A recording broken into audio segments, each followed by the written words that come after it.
Lá, e é dessa forma então que se faz para receber os alertas de emergência sem fio no Samsung A33.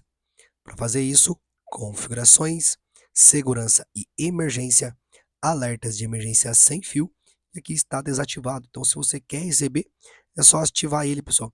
E daí, a partir de agora, o seu aparelho já vai estar pronto para receber os alertas aí das autoridades competentes, tipo da Defesa Civil, informando aí sobre chuva forte na sua região, por exemplo, ok?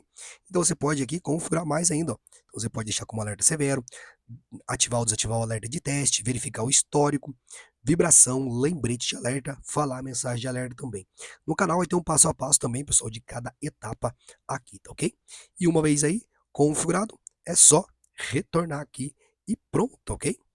Bom, espero que esse vídeo aí tenha te ajudado de alguma forma. Não se esqueça aí, pessoal, de curtir, se inscrever e até o próximo vídeo. Tchau, tchau!